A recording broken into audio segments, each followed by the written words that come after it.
ಮತ್ತೊಮ್ಮೆ H16 news ಅರ್ಥಾತ್ ಹೇ ಸೀತಾರಾಮ್ಗೆ ಸ್ವಾಗತ. ನಾನು ನಿಮ್ಮವ MI ಅಥವಾ ಮಲ್ಲಪ್ಪ ಜೋಸ್ ಅವರು.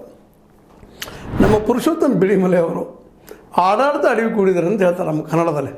ಹಂಗಾಗಿದೆ ಅವ್ರ ಪರಿಸ್ಥಿತಿ. ಭಾಳ ಪ್ರಾಮಾಣಿಕ ಮನುಷ್ಯ, ಭಾಳ ವಿದ್ವತ್ತಿದ್ದ ಮನುಷ್ಯ, ಓದಿದ ಮನುಷ್ಯ. ಕಮ್ಮಿಗಿರ್ಬೇಕಾ ಓಪನ್ ಸ್ಟೇಟ್ಮೆಂಟ್ ಕೊಡುವಂಥದ್ದು ಏನು ಅವಶ್ಯ ಇತ್ತು? ಅದರಲ್ಲೂ ವಿರೋಧ ಪಕ್ಷ ಅನ್ನುವಂಥದ್ದು, BJP ಅನ್ನುವಂಥದ್ದು, ಅದರಲ್ಲೂ BJP ಜೊತೆ ಗೆಳೆತನ ಮಾಡ್ಕೊಂಡಂಥ JDS ಇವರೆಲ್ಲರೂ ಏನಪ್ಪ ಅಂತಂದ್ರೆ ಅತ್ಯಂತ ಪ್ರಬಲವಾದಂಥ ಏನಪ್ಪ ಅಂತಂದ್ರೆ BJP ಪರ ಇದ್ದ ಮಂದಿ. ಸಾಲದ ವಿಶೇಷಕರ ಸಾಗರಿ ಇಶ್ಯೂ ಮಾಡಬೇಕಾಗಿರುತ್ತೆ ಅವ್ರಿಗೆ. ಅಂಥದ್ರೊಳಗೆ ಹೋಗಿ ನಮ್ಮ ಪುರುಷೋತ್ತಮ್ ಬಿಳಿಮಲೆ, ಅದರಲ್ಲೂ ಮುಖ್ಯವಾಗಿ ಕನ್ನಡ ಅಭಿವೃದ್ಧಿ ಪ್ರಾಧಿಕಾರದ ಅಧ್ಯಕ್ಷರು, ಅದು ಕಾಂಗ್ರೆಸ್ನ ನೇಮಣಿಕೆ ಆದವರು ಕೇಳ್ತಾರ. ಹೋಗಿ ಏನು ಮಾತಾಡಿದ್ರು ಪಾಪ ಅವರು.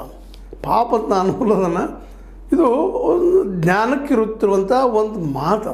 ಪ್ರಾಮಾಣಿಕ ಇರ್ತಾರೆ ಅವ್ರ ಜೀವನದಲ್ಲೇ. ನಮಗೇನಪ್ಪ ಯಾರದು ಸತ್ಯ ಹಿಡಿದುಕೊಂಡು ಅಂತ ಭಾವ ಇರ್ತದೆ ಒಳಗೆ.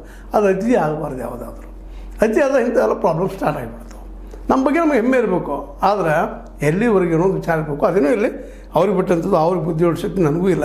ಬಿಳಿಮಲೆ ಅವರು ಭಾಳ ಅಭ್ಯಾಸಕರು, ಜಗತ್ತನ್ನು ನೋಡಿದವರು, ದೆಹಲಿಯಲ್ಲಿ ಕನ್ನಡದ ಕೆಲಸಗಳನ್ನು ಮಾಡಿದಂಥವ್ರು, ಇವತ್ತು ಪ್ರಾಧಿಕಾರ ಅಧ್ಯಕ್ಷರಾಗಿದ್ದಾರೆ, ಮಾಡ್ತಾ ಇದ್ದಾರೆ. ಕನ್ನಡ ಬಗ್ಗೆ ಅವರಿಗೆ ಅಭಿಮಾನದ ಅದೆಲ್ಲ ಒಂದು ಕಡೆ ಇಟ್ಕೊಂಡು ಈ ಮಾತು ಏನು ಮಾತಾಡಿದರು ಮೈಸೂರಾಗ ಅನ್ನೋದನ್ನು ನೋಡೋಣ. ಯಕ್ಷಗಾನ